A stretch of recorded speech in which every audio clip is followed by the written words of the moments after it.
Dear Xiaomi, well, this video is going to be a very interesting video because today we are going to talk about some little cons, some little things which Xiaomi needs to improve to make a drastic change in the smartphone market in upcoming maybe 10 or 20 years or maybe 5 years as well. So today we are going to talk about this. Hey, this is Shortlav and you're watching Paradox India, and let's jump to the video. Cause I can fly, I can fly, I can fly,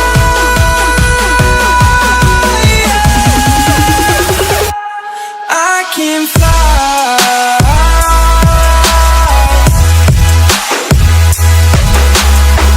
Well, the lower segment of Xiaomi phones are pretty fine, no issues with that. They provide value for money.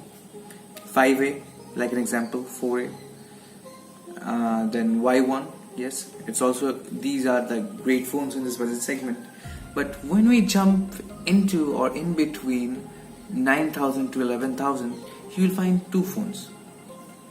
The one is a Y2 and the second one is a Note 5 Pro. Well, these phones are one of the most confusing things I have ever seen in my career, I guess. That always people ask me that what should I buy? I should buy Redmi Note 5 or Y2. Somebody thinks that it has a better camera in Y2 because there are secondary depth sensor camera is there in Y2, whereas in Note 5 there is nothing like that. There's only a single 13 megapixel shooter.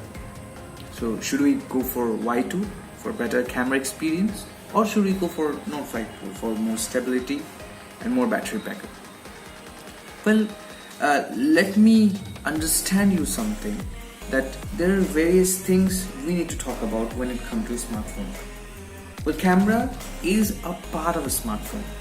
Like a paprika is a great spice, but it's not the major part of a meal. Like camera is a very good enhancer, but it's not the major part of a meal. What are your requirements? If you want to shoot photos or if you want to videograph, there are different kind of DSLRs out there, different kind of mirrorless cameras out there, you can use that. If camera is your best priority, I would say you go for Oppo or Vivo, selfie camera, moonlight camera, blah blah blah. But over here you need to understand that the all-over performance should be decent enough. Like when we talk about Y2, the display resolution is 720p at more or less the same price. What is the benefit of getting that? And again, the one more major thing is the power efficiency. The 4000 milliamp hour battery in Redmi Note 5 is a drastic one. You need to understand that battery is one of the major factors, like camera. And if you see, even let me take my example. So I'm now recording this with the Note 5 Pro, and I have used Note 5 as well and Y2 as well. Well, if you tell me make a difference between which one is the better pick, I would go like in this order. Like first, number one is the Note 5 Pro. The second, in terms of camera I'm talking about, second is the Note 5, and third is the Y2. Now the question is why? Yes, Y2 has a 16 megapixel selfie camera. In terms of selfies, you will get a better details. No issues with that. But in terms of rear camera, as far as the rear camera is concerned, the Y2's camera setup is a little bit lackish. What I wanted to tell is that whenever you are finding two camera setups like Note 5 Pro, as you can see, the secondary camera setups works nothing. It's a monochrome sensor. Let me define you that what actually monochrome sensor is. So there are two sensors will be available. One is color sensor and the second one is monochrome sensor. Even I have seen most of these phones, and now a little bit phones are there who has a secondary camera which is a wide angle sensor. But let's talk about this later on. So the matter is the monochrome sensor, it takes the photos which are not colored, black and white photos, and then it senses the depth of the photo so that you can get a better point of view or field of view. And the most importantly, in case if you don't have that depth sensor or the depth capturing sensor, it won't make a drastic difference, believe me. If you have both of these phones like Note 5 and Redmi Note 5 and the Y2, you can click a single particular shot in both of the phones and you will find literally no difference. A human eye cannot measure any difference between these two photos. So what is the purpose of getting these two camera phone with a lower graded resolution in a very high price? At the same time, our battery capacity is also low. What is the purpose of buying that? So how Redmi is marketing over here is actually showing them the dual camera setup. Most important, and making it more confusing. Xiaomi, my request to you, don't make people confused. Please make a segment like what you did in the other segments, like in flagship segment we have Poco phone, then mid-range we have Note 5 Pro, and this what is that? Android One A2. That was another story. I will tell this to you later on. But now for the first segment is that you need to make sure that whatever you're providing, you won't confuse your customers. Most importantly, make a range, and only for one range make a one mobile phone that people can get that mobile phone, can be satisfied. After buying that Y2, people are not getting a drastic change in camera, and also they're compromising with display and battery. It's not a great deal.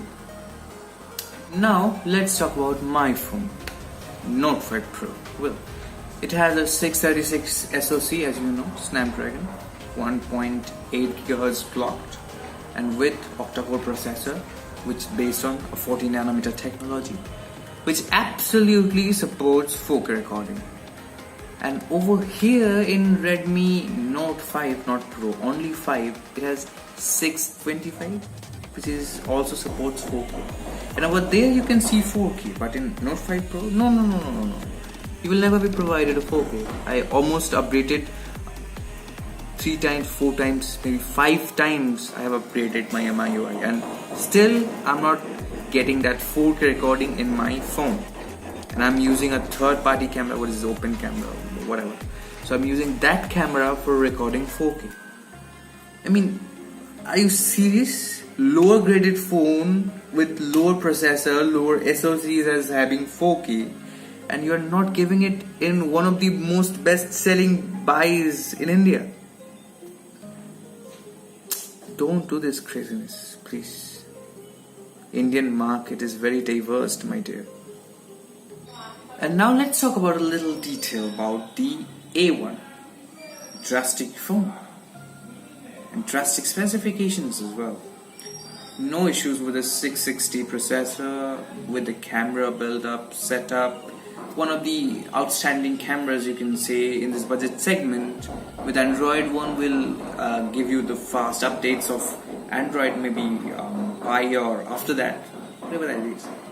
But the main point is the battery, headphone jack, SIM card, even you can use a hybrid SIM slot, and you just took away the micro SD card slot. Well, let's consider it that we can use OTG as well, but what about the headphone jack? OTG, while we are trying to watch movies, at the same time we want a headphone jack. Very sad. And then it comes to the battery. Well, our CEO of, I forgot the name actually. So one of his interviews, he told that because of the public's preferences, they included a very lower capacity battery, which is 3200 mAh battery, in the MI2. So tell me one thing, that does people really think of or matters that if you're giving them a 4000 mAh battery, do people tell you that if you're giving them a lower capacity battery, they will tell you the why? But if you're giving them a high capacity battery, do people really mind? Please answer this question first. Lastly and most importantly, Poco F1, one of the revolutionary phone, I must say. If you consider the build quality, it's a little cheap plastic build or Kevlar if you go for the higher variant, but it's a great value for money phone. Even if you're talking about cameras, if you're talking about processor. One thing I've noticed is that managing of RAM is a little issue in that. But you know what happens, that whenever Xiaomi launches a phone in China, it was literally unstable. You know, like the MIUI is unstable, the applications running is unstable, the processing is unstable. But then Xiaomi is famous for his MIUI, where Xiaomi fixes different kind of bugs.